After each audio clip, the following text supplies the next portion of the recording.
সন্ধ্যার পরে কাপড় চোপড় বাইরে রাখলে কি জিনের আঁচল লাগে? দোয়া কুনুত না পড়লে বিদেশ সালাত কি অন্য কোনো দোয়া দিয়ে পড়া যাবে? পেছনে হাত দিয়ে দাঁড়ালে কি অমঙ্গল হয়? বিয়ের দিন তারিখ ঠিক হলে কি হবু বউর সাথে কথা বলা যাবে? স্বামী স্ত্রী নিজের মধ্যে ভালোবাসা বৃদ্ধির জন্য রোমান্টিক যে গানগুলো আছে সেগুলো কি শুনতে পারবে? হুজুর, বিয়ের সময় কবুল না বললে কি বিয়ে হয় না? মেয়েরা ফেসবুক কিভাবে ব্যবহার করলে গুণামুক্ত থাকবে? পায়ের উপর বালিশ রেখে তার উপরে কোরআন তেলাওয়াত করা যাবে কিনা? মৃত ব্যক্তির নামে শুক্রবারে মসজিদে দোয়ার অনুষ্ঠান করা যাবে কিনা? সুন্নাত নামাজে কি 4 রাকাতেই সূরা মিলিয়ে পড়তে হবে?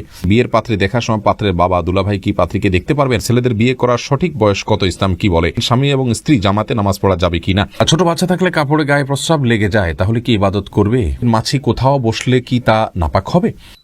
লাবণী, আপনি জানতে চেয়েছেন পায়ের উপর বালিশ রেখে তার উপরে কোরআন তেলাওয়াত করা যাবে কিনা? যাবে, কোনো অসুবিধা নেই। এটাতে কোরআনের অসম্মান করা তো উদ্দেশ্য নয়, বরং পায়ের সাথে না যেন না লাগে সেজন্য আপনি বালিশ দিয়ে নিচ্ছেন, অথবা ইনশাআল্লাহ বিসমিল্লাহ এটাতে কোনো অসম্মান হবে না এবং জায়েজ হবে।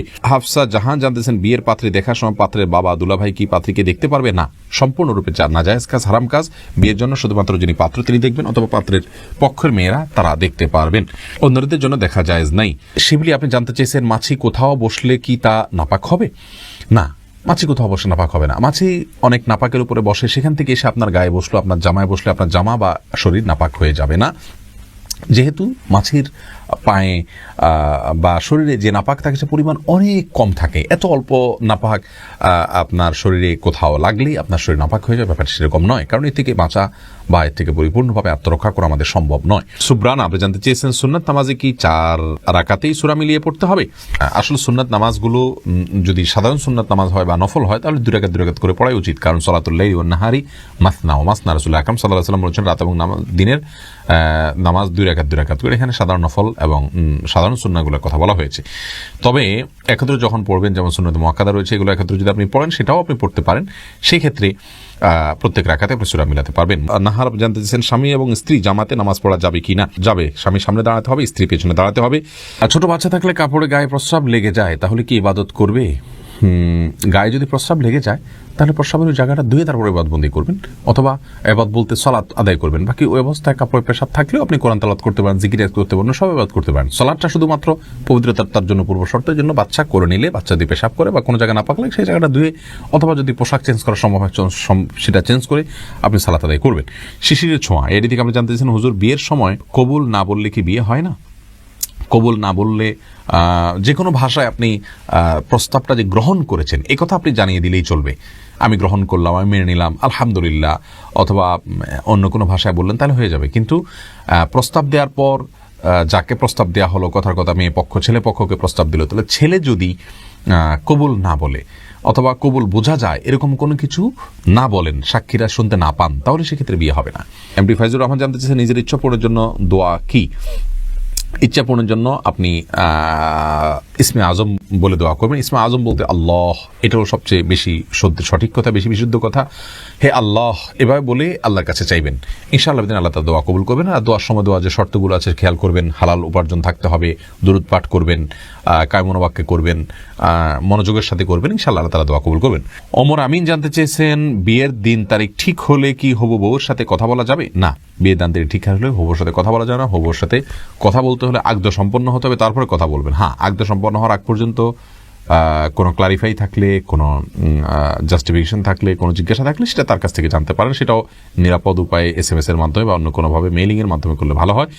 আর না হলে তার ভয়েস শুধু জানার জন্য, বোঝার জন্য, এটা তো যখন তাকে দেখবেন তখনই তার ভয়েস আপনি শুনতে পারবেন, সেটার জন্য আপনি জায়েজ রয়েছে সেটা। কিন্তু পরবর্তীতে আপনি অনবরত তার সাথে কথা বলতে থাকবেন তথাকথিত ফ্রি হওয়ার জন্য, এটি জায়েজ নাই, এটি হারাম।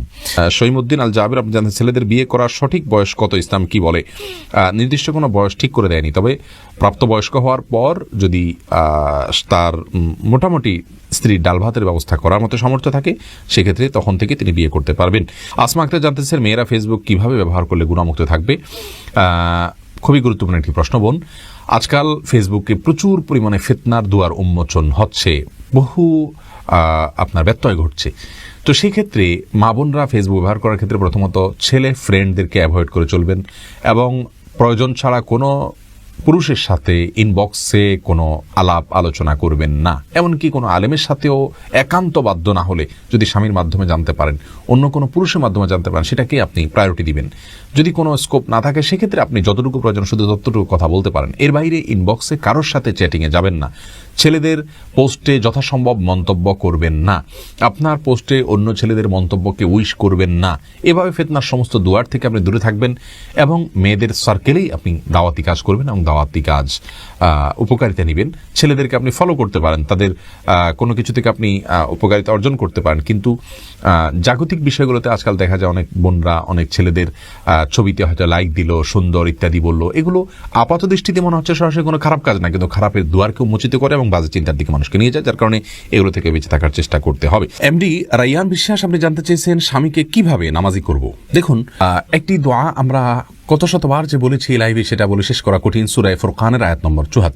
এই আয়াতে আল্লাহ রাব্বুল আলামিন আমাদেরকে শিক্ষা দিয়েছেন কিভাবে আমরা আমাদের পরিবারের সদস্যদেরকে, আমাদের জীবন সঙ্গী সঙ্গিনীদেরকে আল্লাহর পথে আহ্বান করব, আল্লাহর পথে যেন তারা আসে, সেজন্য আল্লাহর কাছে দোয়া সাবমিট করব। সে দোয়া শিক্ষা দিয়েছেন আল্লাহ তাআলা।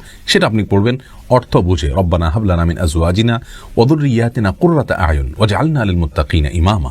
এই দোয়া আপনি পড়বেন আপনার স্বামীকে নেককার করবার জন্য, স্বামী যেন সালাত আদায়কারী হয়, দিনদার হয়, সেজন্য ইনশাআল্লাহ বিদিনিল্লাহ এইটুকুই নির্দিষ্টভাবে হাদিস থেকে আমরা বলতে পারি। এর বাইরে দোয়া কবুলের যে সময়গুলো আছে, সিজদা, নফল সালাতে, আপনি শেষ রাতে, ভোর রাতে, তাহাজ্জুদে উঠে আল্লাহর কাছে দোয়া করবেন, এগুলো সাধারণভাবে দোয়া করবেন আল্লাহর কাছে। তার হেদায়েত চেয়ে ইনশাআল্লাহ আল্লাহ তাআলা তাকে হেদায়েত দিবেন। সেই সাথে যাদেরকে দিয়ে বোঝালে সম্ভব হবে, মানে তাকে কনভিন্স করা সম্ভব হবে, তাদেরকে দিয়ে আপনি বোঝাবেন ইনশাআল্লাহ।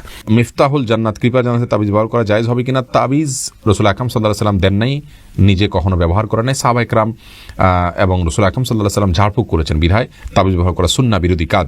আফজাল হোসেন, আপনি জানতে চেয়েছেন মৃত ব্যক্তির নামে শুক্রবারে মসজিদে দোয়ার অনুষ্ঠান করা যাবে কিনা। ভাই আফজাল, দোয়া আসলে অনুষ্ঠান করার বিষয় না। দোয়া নিজে করবেন আর অন্যের কাছে দোয়া চাইবেন। অনুষ্ঠান করা, দোয়া করানো, এটি ইসলামী শরিয়াতে জায়েজ নাই। টাকা পয়সা দিয়ে মৃত ব্যক্তির জন্য দোয়া করানো সম্পূর্ণরূপে হারাম। যিনি দোয়া করছেন টাকা নিয়ে, তিনিও গুনাহগার হচ্ছেন, যিনি করাচ্ছেন তিনিও গুনাহগার হচ্ছেন। মৃত ব্যক্তির জন্য নিজে আল্লাহর কাছে দোয়া করবেন, অন্যান্য আলেমদেরকে, মুরব্বীদেরকে, নেককার মানুষদেরকে বলবেন আপনারাও তাদের জন্য দোয়া করবেন, তারা দোয়া করবেন। কিন্তু অনুষ্ঠান করানো, দোয়া করানো, এটি জায়েজ নাই। ইসলামী শরীয়তে কোথাও টাকা দিয়ে মৃত ব্যক্তির জন্য দোয়া করার কোনো অনুমোদন দেয়নি, এটি জায়েজ নাই। জুবায়ের জানতেছেন স্বামী স্ত্রী নিজের মধ্যে ভালোবাসা বৃদ্ধির জন্য রোমান্টিক যে গানগুলো আছে সেগুলো কি শুনতে পারবে। যদি মিউজিক থাকে শুনতে পারবে না, মিউজিক যদি না থাকে তাহলে সেক্ষেত্রে শুনতে পারবেন, শুধু নিজেদের মধ্যে রোমান্টিকতা বৃদ্ধি করবার জন্য। ফাইজা রহমান, আপনি জানতে চেয়েছেন পেছনে হাত দিয়ে দাঁড়ালে কি অমঙ্গল হয়। দেখুন, পেছনে হাত দিয়ে যদি দাঁড়ান তাহলে সেক্ষেত্রে কোনো অমঙ্গল হবে না। এটা একটা মানে বদধারণা মানুষের, যে পেছনে এভাবে পিছমোড়া করে হাত দিয়ে দাঁড়ালে তার ক্ষতি হয়। তবে হ্যাঁ, জাহান্নামীদেরকে আল্লাহ রাব্বুল আলামিন বিশেষ কিছু তাদের বিবরণ উল্লেখ করেছেন, তাদের শাস্তির বিবরণ করেছেন। তার মধ্যে থেকে তাদের পেছনে হাত থাকবে এবং হাঁটু গেড়ে থাকবে। অতএব ওই দৃষ্টিকোণ থেকে আপনি যদি নিয়মিত এটি করেন সেটা প্রশংসনীয় নয়, কিন্তু কখনো হাত পেছনে হাত মোড়া বাঁধলেই যে তার ক্ষতি হয়ে যাবে এমন কোনো কথা কোন হাদিসে বলা হয়নি।